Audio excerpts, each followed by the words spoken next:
រៀបសួរខ្ញុំបាទឈ្មោះមឿនបណ្ឌិតជាសិស្សរៀននៅថ្នាក់ទី12នៃសាលាអង្គការលើកស្ទួយវិជ្ជាពលរដ្ឋខ្ញុំបាទកើតនៅភូមិតាម៉ៅភូមិបឹងព្រះស្រុកបាភ្នំខេត្តព្រៃវែងហើយបច្ចុប្បន្ននេះខ្ញុំបាទរស់នៅក្នុងសង្កាត់ព្រៃសរខណ្ឌដង្កោរាជធានីភ្នំពេញឪពុករបស់ខ្ញុំប្រកបមុខរបរជាអ្នករត់ម៉ូតូឌុបរីឯម្ដាយរបស់ខ្ញុំប្រកបមុខរបរជាកម្មការិនីរោងចក្រខ្ញុំបាទមានបងប្អូន2នាក់ហើយខ្ញុំជាកូនបងនៅក្នុងគ្រួសារពុកម្ដាយរបស់ខ្ញុំគាត់ប្រកបមុខរបរស៊ីឈ្នួលស្ទូងស្រូវឲ្យគេហើយនៅពេលអាយុ6ឆ្នាំខ្ញុំក៏បានចូលរៀនហើយនៅពេលនោះដែរដោយសារតែជីវភាពគ្រួសារខ្ញុំរកបានតិចតួចហើយខ្ញុំត្រូវចូលរៀនផងឪពុករបស់ខ្ញុំគាត់ក៏បានសម្រេចចិត្តធ្វើការចំណាក់ស្រុកទៅធ្វើការនៅប្រទេសថៃប៉ុន្តែជីវភាពគ្រួសាររបស់ខ្ញុំក៏នៅតែពិបាកដូចតែមុនដោយសារតែពេលគាត់មកគឺគាត់ប្រកបការងារដដែលដែលពុំសូវបានប្រាក់ចំណូលជាច្រើននៅក្នុងគ្រួសារនោះទេជាច្រើនឆ្នាំកន្លងផុតទៅប្អូនខ្ញុំក៏ធំពេញវ័យហើយក៏បានចូលរៀនជាមួយខ្ញុំដោយពេលនោះដែរកាន់តែធ្វើឲ្យពួកខ្ញុំពិបាកឡើង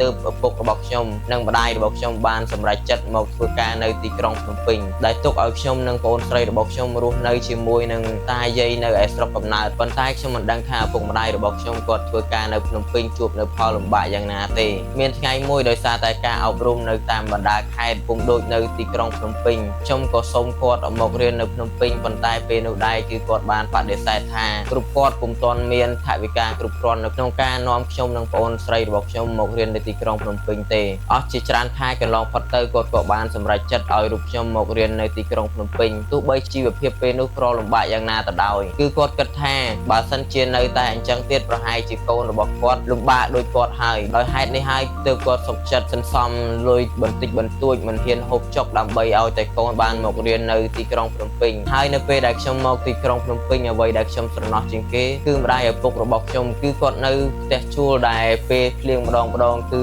ទឹកលិចពេលខ្លះពេលយប់គាត់ពុំបានគេងនោះទេដោយសារតែទឹកលិចចូលក្នុងបន្ទប់ហើយអ្វីដែលជាពិសេសនោះគឺលូដែលពេលវាពេញទឹកវាបានហូរចេញមកអាទឹកនោះហូរចូលផ្ទះវាមានភាពកក្រិចយ៉ាងខ្លាំងហើយយប់ខ្លះគឺគាត់ពុំបានសម្រាននោះទេហើយមានពេលមួយនៅពេលដែលភ្លៀងលិចចូលបន្ទប់គឺឪពុកម្ដាយរបស់ខ្ញុំបានដាក់តុឲ្យខ្ញុំគេងលើតុជាមួយនឹងប្អូនស្រីរបស់ខ្ញុំរីឯគាត់អង្គុយនៅលើធុងអង្គរដើម្បីមើលខ្ញុំហើយនៅពេលនោះខ្ញុំមិនដឹងថាគាត់បានសម្រានឬក៏អត់ទេពេលដែលខ្ញុំមកដល់ភ្នំពេញហើយនោះអស់រយៈពេលប្រហែលជា1ខែគឺខ្ញុំពុំទាន់បានចូលរៀននោះទេដោយសារតែពេលនោះគឺឪពុករបស់ខ្ញុំពុំទាន់បានរកសាលាដើម្បីឲ្យខ្ញុំរៀនបានហើយសាលាដែលអាចថាឲ្យខ្ញុំរៀនបាននោះស្ថិតតែជាសាលាដែលឯកជនដែលជីវភាពគ្រួសាររបស់ខ្ញុំគឺពុំអាចទ្រទ្រង់ទៅនឹងការចំណាយនៅក្នុងការរៀននោះបានគ្រប់គ្រាន់ទើបមានថ្ងៃមួយឪពុករបស់ខ្ញុំបានស្គាល់អ្នកជិតខាងម្នាក់ដែលគាត់បានរៀននៅសាលាអង្គការលើកស្ទួយវិជ្ជាពលរដ្ឋហើយក៏បានសួរនាំពីសាលាថាសាលាបង្រៀនសិស្សយកលុយដែរឬទេ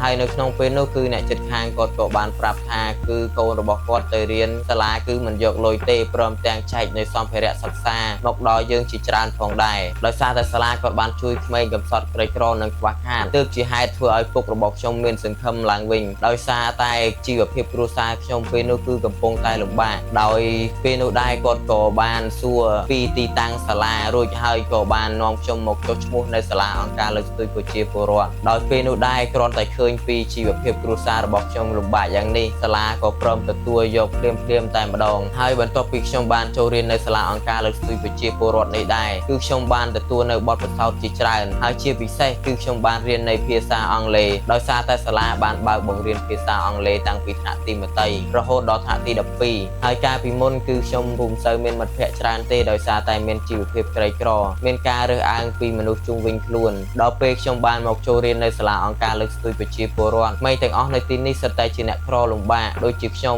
ពួកគេមានការរើសអើងនោះទេផ្ទុយទៅវិញពួកគេមានតែជួយគ្នាទៅវិញទៅមកដើម្បីជំនះនៅឧបសគ្គដែលពួកយើងបានធ្លាប់ជួបពីមុនហើយជាពិសេសសាលាបានផ្ដល់នៅសម្ភារៈសិក្សាជាច្រើនដែលមានដូចជាប៊ិចសៀវភៅខោអាវជាដើមលើសពីនេះទៅទៀតគឺគ្រូបង្រៀនក៏បានផ្ដល់នៅបទពិសោធន៍ល្អៗទូមានឲ្យខ្ញុំបានដើរទៅលើផ្លូវល្អបដូរពីមនុស្សដែលមិនចេះអក្សរមកជាមនុស្សដែលចេះអក្សរហើយបដូរពីមនុស្សដែលខ្លាចមកជាមនុស្សដែលមានភាពក្លាហានបដូរពីមនុស្សដែលបាក់ទឹកចិត្តហើយមកជាមនុស្សដែលមានភាពរឹងមាំឡើងវិញហើយនៅថ្ងៃអនាគតខ្ញុំមានគោលបំណងចង់ក្លាយជាអ្នក graphic designer មូលហេតុដែលខ្ញុំចង់ក្លាយជា graphic designer ដោយសារតែការពីក្មេងគឺខ្ញុំមានបំណងចង់ច្នៃប្រឌិតអ្វីដែលថ្មីៗហើយខ្ញុំក៏ចង់ឲ្យមនុស្សជុំវិញខ្លួនបានផ្លាស់ប្ដូរខ្លួនផងដែរដោយពីក្មេងដែលពុំសូវបានជួយការងារសង្គមប្រែក្លាយទៅជាក្មេងម្នាក់ដែលសង្គមត្រូវការជាចុងក្រោយខ្ញុំបាទសូមអរគុណដល់ម៉ាក់មាននិងម្ចាស់ជំនួយគឺ Jasper ដែលតែងតែជួយឧបត្ថម្ភសាលាតាំងពីខ្ញុំរៀនថ្នាក់ទីមត្តេយ្យរហូតដល់ទី